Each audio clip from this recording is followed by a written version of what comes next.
What's good, Council Comics? Just filming some videos. Wanted to film my thoughts on where I think the comic book world is right now.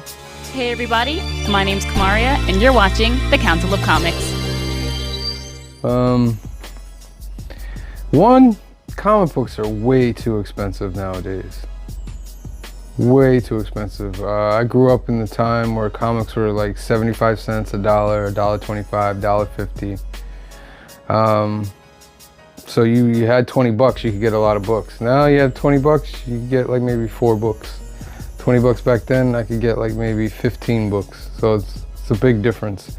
There are not as many readers out there, which worries me, especially amongst the younger community. There's not a real big push by these comic book companies to encourage younger readers to get into comics. You would think with things like Free Comic Book Day that they would get their free comic books to schools across the country and get kids into reading, but they don't do any of this. As far as I know, they don't do any of this. And as I go to comic shops, and especially in our own comic shop, you know, we see the youth, and I'm talking about people that are between like 18 and 10 years old, those kind of people, because those would be the foundation for future readers. There's not that many. A lot of them are into manga or collecting Funko Pops, which is cool if that's what they want to get into. But and specifically as far as comic books, I'm very worried because I feel like it's my generation that's holding up this comic book business. I know it varies in different places, but it's mostly my generation that's holding this up because we have the money now. We were the ones that didn't have the money before, but we got jobs now. So now we can buy comic books on a regular basis. So we'll be there strong. I know I'll probably be doing it strong for another 15, 20 years maybe. But after that, in like 20 years, like where is the comic book community gonna be? Is it gonna be these kind of comics? Is it going to be something like this, or is it going to be strictly digital, because everything is going digital online now, and I feel like that takes away from the intimacy of holding a comic book. You know, you're just holding it and you're reading it and it's right there. But kids think different nowadays. They have a different way of looking at stuff, and we've had these comic books for a long time. Like, what am I? I'm in my 40s. I've been collecting since I was like 10. So that's like 30 years worth of stories. So now the stories are starting to get repetitive. There's not a lot of new original ideas, which there should be, but I feel like maybe there's things within the companies that are stopping people from being creative. There's a lot of independent books that are doing great stories, but as far as within Marvel and DC, it's just a repetitiveness of these characters. Because how many times can you write a story where you kill off Thor and then you bring him back? Or you kill off this character and then you bring him back? How many times can you tell that story? How many times can you tell the story of Captain America fighting the Red Skull? How many times can you tell the story of Batman fighting the Joker? How many times can you tell the story of Superman falling to kryptonite? And if these companies aren't willing to take the risk of telling a better story, then you're just going to get this repeatness. And I feel like back then we only had like one cover for each book. Rarely did you have a cover B. It wasn't until the 90s that you had like a cover B, but you only had one cover. Now books stay afloat because they have 5 different covers and people love that book, so they buy all 5 different covers. G.I. Joe, my friend, G.I. Joe, which might cause me to just only buy things like G.I. Joe. I'm considering only buying Energon Universe books and some independent books and just not reading Marvel, just so I can get away. And not reading DC, just so I can get away, so when I come back I can get some new freshness about it. because it's just not. Like, I stopped reading Amazing Spider-Man because it just wasn't cutting edge. It wasn't doing anything like the stories from the past for me. I'm about to stop buying. I've just stopped buying Uncanny X-Men because it's just the stories are not there. Art can only get you so far. Some good art will get you so far for a couple issues. But like Amazing Spider-Man, they had Pepe Larraz. Pepe Larraz is amazing, but the story is not there. Of course, C. Bizzle will disagree, and all respect to C. Bizzle. I trust his opinion on stories and books. Amazing Spider-Man, just not for me. And it's just a game now of which variants can you collect, and it's not so much of, oh my God, this is such a good story, this is such a good story. And it's led to a lot of bitterness in the community. Come on, you guys watch our channel. You see how Joey and even Steve at times, and I'll say it at times, and then maybe Josh, or definitely Cliff, we all have these opinions sometimes. It's just like, we're so tired and frustrated with what they're doing with our beloved characters. And I'm trying to figure out if that is just old man syndrome, or we really have a point to what we're saying. But it does come to a point where you have to look at how much financially this is costing you. So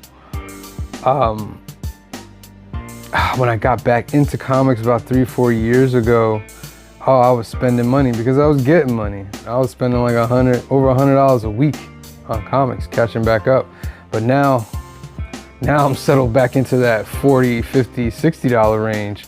And that'll only get you like 10 or 11 books, depending on what they are, you know what I mean? Because it's just expensive. And I want to give the companies the benefit of the doubt that they have to charge these prices because things are expensive. But I don't know, somebody has to show me.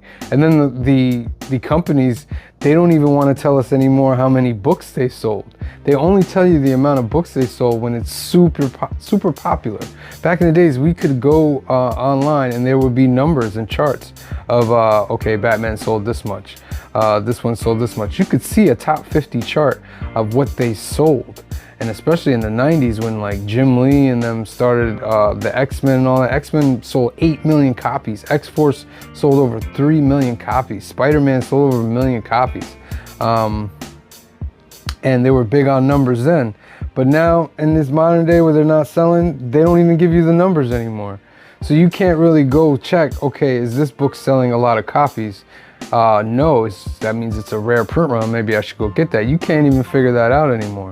They'll tell you if Absolute Batman sold out, they'll tell you how much that sold, but they won't give you an exact number because they want to flood the market with second prints, third prints, fourth prints. And it's just become a very big money grab. And I don't mind you doing the marketing and the money grab to go in that direction, as long as you're doing something to solidify the foundation, which is young readers. And I don't see any effort of people trying to bring in young readers. There's some comic shops that are giving out books to younger kids, that's fine. But on a bigger level, these companies have to go out and pull in these readers. They're, you know, and Marvel, Disney, if you're listening, you're not gonna have the big money pot for movies later on if you don't get these kids reading these books now. They're not going to care about it in the future. And I don't think you're seeing that. I think they think, well, you know, it's comic books. Our margin is not that great. But you don't understand, comic books is where it started.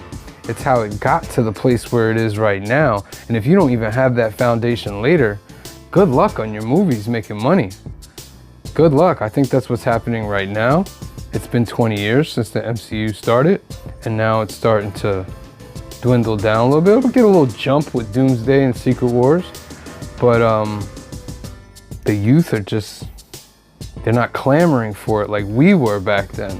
It's the next generation. They're not clamoring for it like that because you're not pushing this to them for them to read.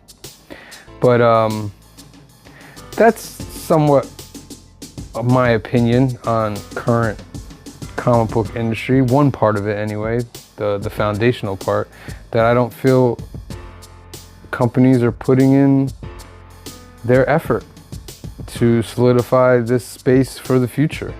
And that's a sad thing. That's a sad thing. I would hate for comic books comic shops and all that after we die and move on, that they're just like never even heard of or seen. And that'll be sad. I'll be dead and gone, so I won't care. But for those that are here, oh, I feel bad. You're gonna miss out on something great. Unless they turn it around. This is your opportunity, DC, Marvel. Turn it around. Go to them schools, drop off boxes of free comic books, let them start reading it, throw events there, show up in Spider-Man suits and Superman suits and free comic book day at the schools, and get them excited to read, and you'll get it all back. But if you don't, enjoy it while it lasts. All right?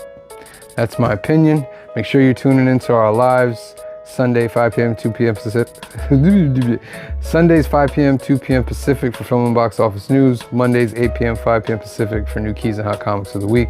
Wednesdays at 8 p.m., 5 p.m. Pacific for the Council of Comic Live.